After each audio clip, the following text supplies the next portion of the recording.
And we are recording. Welcome, everyone. This is your host, Abraham El Jaguar, a professional game master. First of all, this channel is proudly sponsored by Inkforged. This is a fantasy role playing game where you can imbue your weapons and gear with magically charged ink. This tabletop RPG is quite detailed and very easy to understand. You will find the link in the description and in the pinned comment. This channel is also proudly sponsored by the Red Room Publishing. Please check out their store for exclusive tabletop RPG products. They have recently released New Flesh, a future noir tabletop RPG where cyberpunk meets biological horror. You will find the link in the description and in the pinned comment as well. This channel is also proudly sponsored by Tetris Studios, the publishers and developers of Dames of Asstoria, a tabletop RPG where you play as monster girls, experiencing high adventure in a world that doesn't fully accept them. They have recently released the Pay What You Want tabletop RPG, Daughters of Lamb. You play as cybernetic nuns with guns, looking for the pieces of their AI god.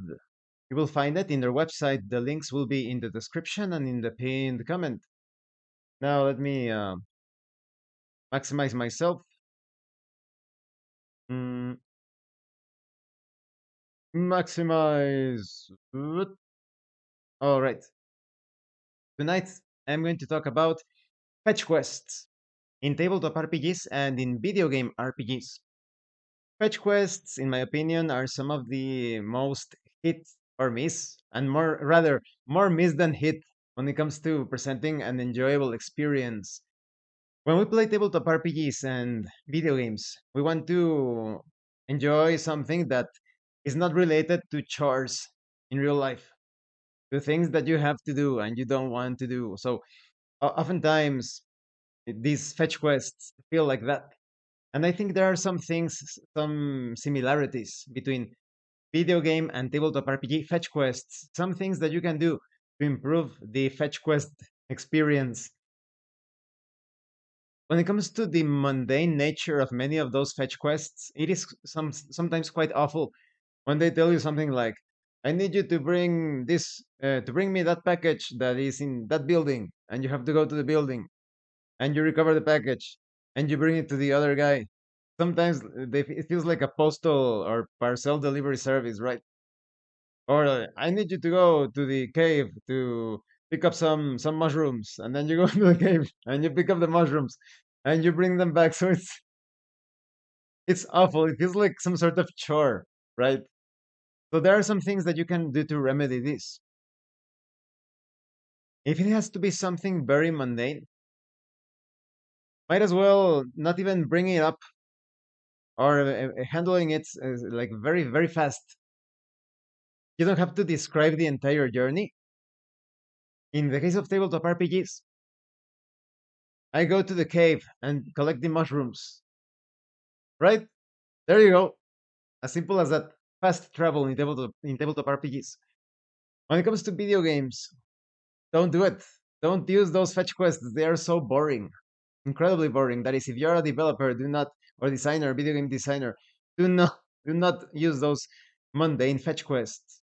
The only way to rescue those mundane fetch quests in video games, and sometimes in tabletop RPGs, but like I said, in tabletop RPGs, it is so easy because you just describe the action.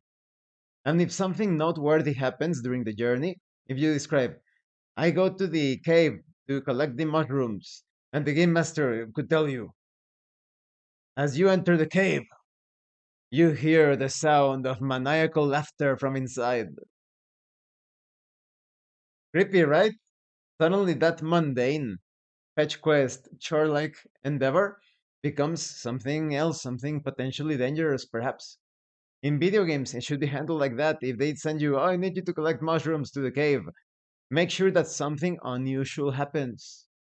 It could be a huge thing. Like on your way there, you stumble upon prince that is fending off a band of assassins.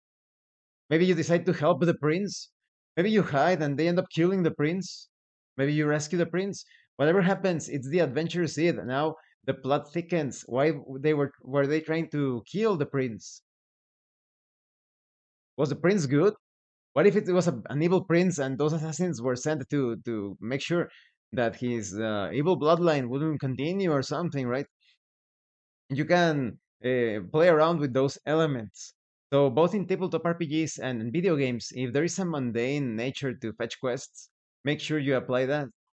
And now, when it comes to the actual retrieving of such resources, and this doesn't apply just to fetch quests, sometimes you are collecting things to craft and whatnot. Make sure there is a way that allows you to obtain those resources in a non annoying way. What do I mean by this? Maybe you have this video game and you need to collect this number of plants, and then you collect some of them, and oh, you don't have space in your inventory to collect more plants. Now you have to return to your base. You unpack all of the, how would you say, the bundles of the herbs, and now you need to go back. Let's try out something a bit heavier because I don't think it applies too much to herbs. After all, they are quite light. Even if you grab who knows how many kilograms of herbs, let's say that you need to collect firewood, stone for whatever building project or crafting project. Could be anything. It's a chore going into the forest, collecting the firewood, going back to your base. You go into the forest, collect more firewood. You see, it is better to have perhaps a helper if possible in video games.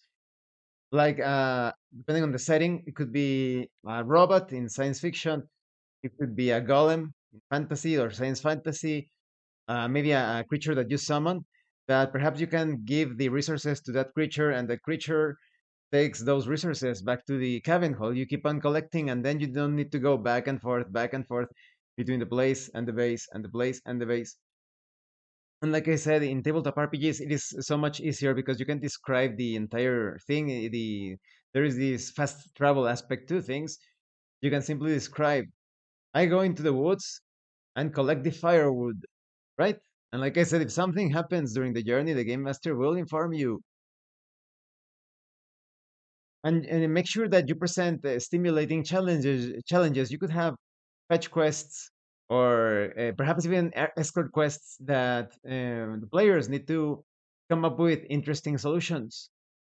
Maybe they tell you, go to the town who knows what to bring this bunch of cattle, basically a cattle drive. Go there, retrieve the cattle, my cousin will give you the cattle, and bring them back here.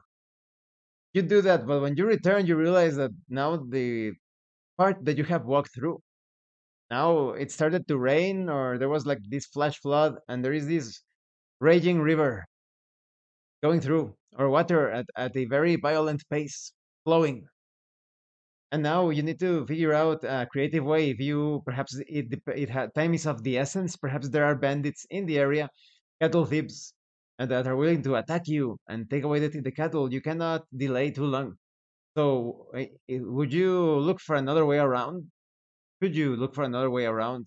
Or perhaps you consider that the water is not that strong, the water current, and you think that you can actually power through the flow. Maybe it's just waist deep and it's not that strong. So now you start to come up with those interesting solutions, right? Do we take a longer way around? Or, oh, you know what? Just a short distance from here, there is actually a wizard living in these woods. They say that he can offer some solutions, some very unusual solutions for a price. So maybe you decide to go to the wizard and talk to the wizard so that he casts some sort of levitation spell on the cattle and on yourself, and now you can cross the river for a price, right? Maybe he wants to for you to carry out some sort of quest for him in return, or some unusual payment. So it's all about that sense of adventure, challenge, and keeping things fresh. Even the most mundane things can have some very exciting moments. I've seen some very awful tabletop RPG games out there.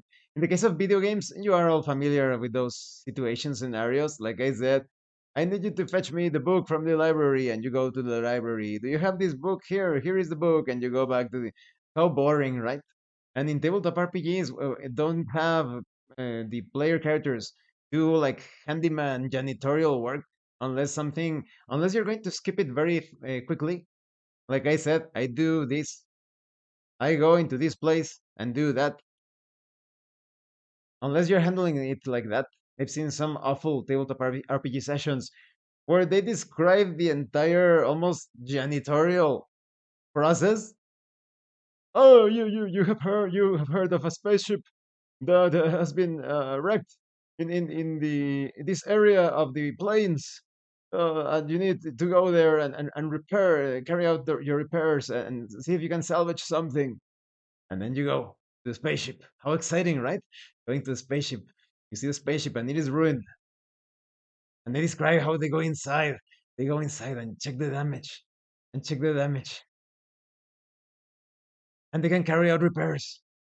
Oh, and you're thinking, oh, that this is when the game master is going to like, maybe there are aliens inside of the ship, or we're going to notice some part of the a conspiracy, like they somebody set up like some sort of explosive inside of the ship, and that's why it crashed.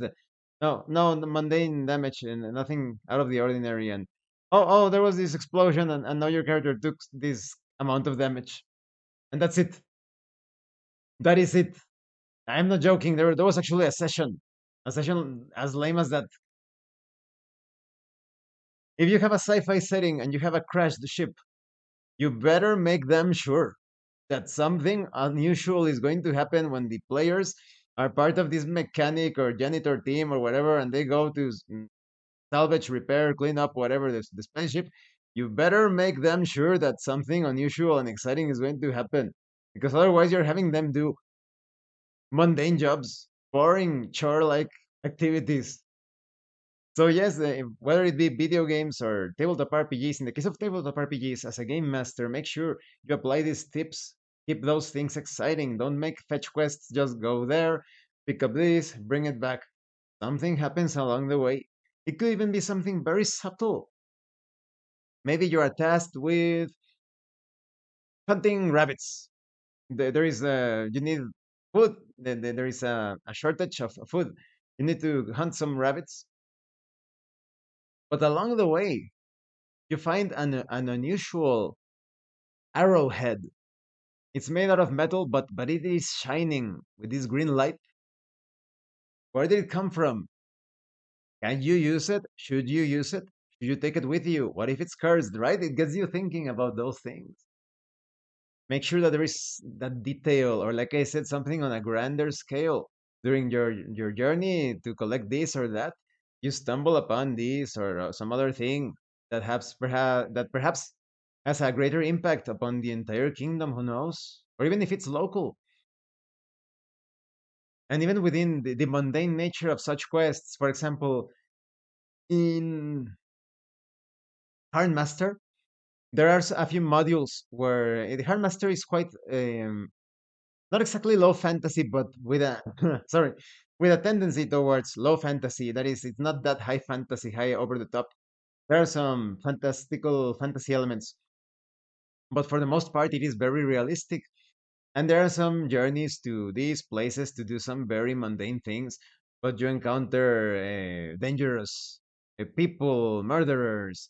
You encounter all sorts of hazards. It's not never like this boring, lame journey to this place to recover this, and then you go back and that's it. There's always like this certain spice to things. Always involve the players, get them to carry out some creative solutions during those fetch quests. And in video game development, this can also apply. I hope many devs pay attention to these things about not making fetch quests boring. Another idea, let's say it's a sci-fi setting and you're recovering some sort of resource, object, whatnot. Maybe you have a device that teleports. You shoot the device at the resource that you're picking up, and instead of transporting it physically to your base, you simply aim the device, you fire, and the resource, object, whatever you needed to retrieve is now transported back to your base. Problem solved. You can keep on exploring without having to go back and forth between the area and your base. And thank you for watching this video. I hope it was informative and entertaining. And thank you so much to those of you that are going the extra mile to support the channel. If anyone else wishes to further support the channel, consider joining as a member using the super thanks button. Like, subscribe, take a look at the information in the description, the pinned comment. This has been your host, Abraham L. Jaguar, a professional game master. And remember, master roleplay and you will master the game. Once again, thank you and see you later.